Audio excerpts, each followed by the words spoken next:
Bienvenue sur Africa 24 dans cette nouvelle édition de l'Africa Tonight. Voici les titres de l'actualité. En Côte d'Ivoire, le mouvement politique de Guillaume Soro, Génération et Peuple Solidaire, est dans le collimateur du procureur de la République. Après des mois d'investigation, Richard Adou a révélé que le siège du mouvement servait à entreposer des armes. Des documents suspicieux ont également été trouvés. Au Bénin, le délibéré concernant l'affaire Ignace Sossour a lieu le 19 mai prochain. Une décision prise lors du procès en appel qui s'est tenu ce mardi 5 mars. Audience au cours de laquelle 12 mois de prison ont été requis contre le journaliste d'investigation. Et enfin, chute record des transferts d'argent de la diaspora africaine vers le continent. La Banque mondiale annonce une baisse de plus de 23% qui risque de fragiliser beaucoup de familles. Les détails dans ce journal. Après sa condamnation à 20 ans de prison, c'est désormais le mouvement politique de Guillaume Soro qui est dans le viseur du procureur de la République, Richard Adou. Après une enquête judiciaire, le procureur révèle que le siège du mouvement Génération et Peuple Solidaire servait à entreposer des armes. Richard Adou a également ajouté qu'un lot de matériel militaire de communication ainsi que des documents suspicieux ont été trouvés. Les accusations rejetées en bloc par la défense. Aïssatou Diamanka-Besland et Philomène Tine. Une semaine après la condamnation de Guillaume Soro à 20 ans de prison ferme, c'est son mouvement politique GPS, Génération et Peuple Solidaire, qui est désormais dans le viseur du procureur de la République d'Abidjan, Richard Adou. Ce dernier a fait face à la presse ce mardi 5 mai 2020 sur une affaire d'investigation toujours en cours. Des investigations qu'il a menées ces derniers mois avec ses équipes et qui ont permis, selon lui, de retrouver des armes et des munitions stockées au siège du mouvement de GPS. L'enquête a permis d'établir que le siège de ce mouvement politique servait à entreposer des armes. Il a été également découvert à ce siège un lot de matériel militaire de communication ainsi que des documents qui ne laissent aucun doute sur les actions et les objectifs de ce mouvement politique. Selon le procureur, en dehors de ces découvertes, de nouvelles arrestations ont eu lieu parmi les concernés. Quelques militaires chargés de la protection de Guillaume Soro. Ces démêlés judiciaires successifs sonnent comme un coup dur pour l'ancien président de l'Assemblée nationale qui est officiellement poursuivi dans un dossier de tentative présumée d'atteinte à l'autorité de l'État. La défense rejette ces accusations en bloc, mais l'instruction du dossier se poursuit. Pour nous, l'État de Côte d'Ivoire et sa justice aux ordres malheureusement des gouvernants de l'exécutif a entamé une traque contre Guillaume Soro depuis l'annonce de sa candidature pour l'élection présidentielle d'octobre 2020. Le dernier déroulé, c'est que simplement le procureur de la République a très certainement, suivant les ordres de ses mandants, décidé de pourvoir Guillaume Soro de son mouvement. Mais dans tous les cas de figure, cela ne change rien au programme de Guillaume Soro et de GPS qui sera de concourir à l'élection présidentielle et de remporter cette élection. L'ancien Premier ministre actuellement en France n'a pas changé sa ligne de conduite. Selon lui, seule l'élection présidentielle du 31 octobre 2020 compte. Sa candidature est toujours maintenue pour ce scrutin crucial pour la Côte d'Ivoire. En Éthiopie, les parlementaires ont tranché ce mercredi 6 mai. Depuis des semaines, les députés réfléchissaient à un report des élections générales prévues le 30 août prochain.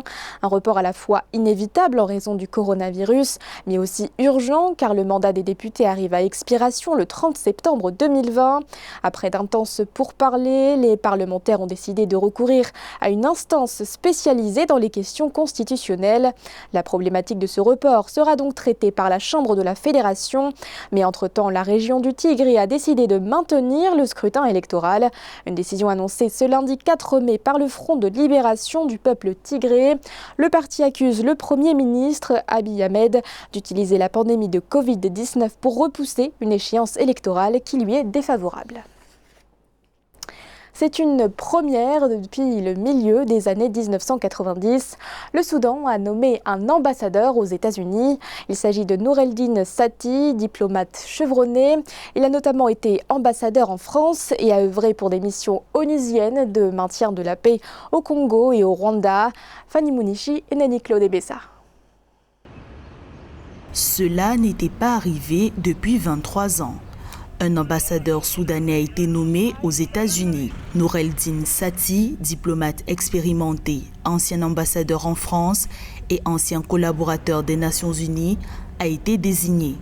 L'approbation s'inscrit dans le cadre de la normalisation des relations diplomatiques soudano-américaines et de leur reclassement au niveau des ambassadeurs après avoir été au niveau du chargé d'affaires pendant plus d'un quart de siècle en raison des politiques de l'ancien régime.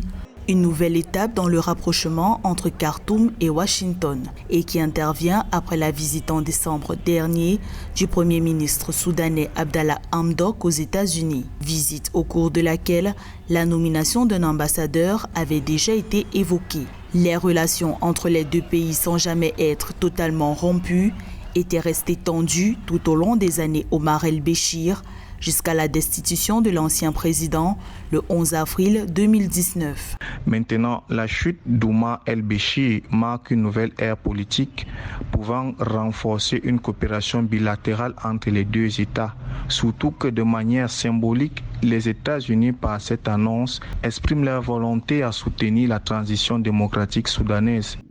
Les États-Unis n'ont pour l'instant pas annoncé si le département d'État allait également nommer un ambassadeur pour le Soudan. Le dernier ambassadeur américain à Khartoum avait quitté son poste le 30 novembre 1997.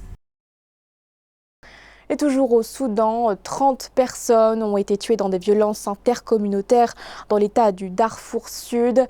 Une annonce faite ce mercredi 6 mai par le cabinet du Premier ministre soudanais, Abdallah Hamdok. Selon une source communautaire, les heurts ont éclaté ce mardi 5 mai. L'origine de ce drame, un vol de bétail entre des membres de deux communautés rivales. 9 personnes auraient également été tuées dans la nuit, puis 21 autres lors de nouveaux affrontements mercredi. Malgré un retour au calme, la situation reste extrêmement tendue. Le sort du journaliste d'investigation béninois Ignace Sossou sera fixé dans moins de 2 semaines. La Cour d'appel de Cotonou a renvoyé le délibéré au 19 mai prochain. Le procès en appel s'est tenu ce mardi 5 mai. 12 mois de prison ferme ont été requis contre Ignace Sossou. Pour rappel, le journaliste avait été condamné le 24 décembre 2019 à 18 mois de prison ferme pour avoir harcelé sur les réseaux sociaux le procureur de la République Mario Metonou. Un reportage de notre correspondant Lefty Onou. Renvoyé mardi 28 avril 2020 à la cour d'appel du tribunal de Cotonou sous Huitaine, le procès en appel du journaliste Ignace Sossou a été ouvert mardi 5 mai 2020. L'audience du prévenu s'est entre autres axée sur l'interprétation de la décision rendue par le juge du tribunal de Cotonou. Le procès a suscité environ 3 heures de débat entre la partie civile et la défense du journaliste, suivi de la position du ministère public. La Cour a renvoyé le délibéré au 19 mai 2020. Le procureur général a fini ses réquisitions en demandant 12 mois de prison. La défense a plaidé pour la cause d'Ignace Sossou en disant et en maintenant de façon très technique. Vous avez suivi, nous avons été très techniques, qu'une infraction de harcèlement n'était pas constituée. Je ne parlerai pas de fond parce que le dossier est en délibéré. J'ai défendu que les faits étaient constitués, que le droit réprimait pareil comportement et que la Cour n'avait pas autre chose à faire que de confirmer la décision du premier juge. Mobilisé depuis l'interpellation et l'incarcération du journaliste Ignace Sossou le 24 décembre 2019, les associations de professionnels des médias et les organisations de la société civile, notamment Amnesty International, plaident pour la sauvegarde de la liberté de presse et d'expression. Nous restons solidaires avec Ignace Sossou et espérons que dans les tout prochains jours, cette affaire sera du passé pour chacun d'entre nous. Il est établi aussi en droit international qu'un journaliste ne fait pas la prison parce qu'il a publié des nouvelles. Et donc, nous, on a très tôt fait de rappeler au Bénin ces exigences au niveau international et donc la nécessité pour le Bénin de redorer son blason et de libérer le journaliste. Pour rappel, Ignace Sossou a été condamné au tribunal de première instance de Cotonou à 18 mois de prison ferme en plus d'une amende de 200 000 francs CFA le 24 décembre 2019 suite à ses live tweets pour harcèlement par le biais d'une communication électronique conformément à l'article 550 du Code du numérique au Bénin. La crise du coronavirus va provoquer une chute des transferts d'argent de la diaspora africaine vers le continent. Selon les prévisions de la Banque mondiale, ces transferts de fonds devraient chuter de plus de 23%. Une baisse record selon certains experts qui risque de fragiliser de nombreux foyers. Philomène Tine. Baisse record des transferts d'argent vers l'Afrique. À ce titre, la Banque mondiale prévoit une chute de plus de 23% des transferts d'argent vers l'Afrique en 2020.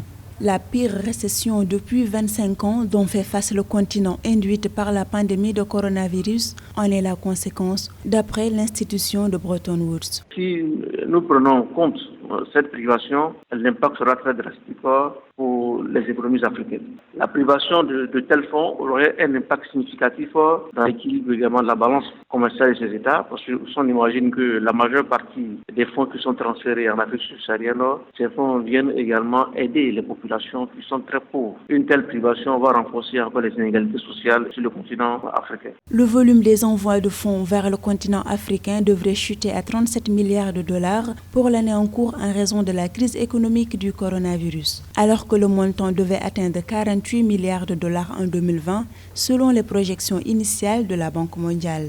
Une situation insurmontable pour certains foyers africains dont le transfert de fonds représente jusqu'à 40% de leurs revenus selon la FIDA, Fonds international de développement agricole. Les fonds apportés par la diaspora permettent énormément d'alimenter les réserves bancaires, notamment les banques commerciales. Cela permet d'améliorer la liquidité de ces banques. Vous avez d'importants dépôts qui sont envoyés de manière informelle. Les envois financiers sont estimés au minimum lorsqu'on prend l'Afrique subsaharienne de manière globale entre 9,7% et 18,8% du coût du transfert qui sont également collectés par ces agences spécialisées qui dépendent des banques en tant que telles. À noter qu'en 2017, les transferts d'argent vers l'Afrique ont atteint 65 milliards de dollars dans certains pays, dépassant largement ceux de l'aide publique au développement.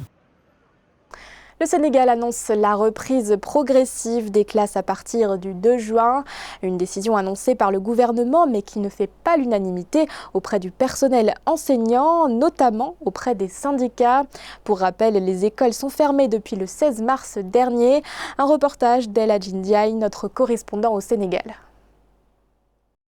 Au Sénégal, la date de reprise des cours pour l'élémentaire est prévue à compter du 2 juin 2020, annonce faite par le président de la République Macky Sall. La fermeture des écoles, des universités et des crèches faisait partie des 5 mesures annoncées le 14 mars par le chef de l'État sénégalais pour endiguer les risques de propagation de la maladie à coronavirus. Mais cette décision de reprendre les cours le 2 juin ne fait pas l'unanimité au sein de la classe syndicale.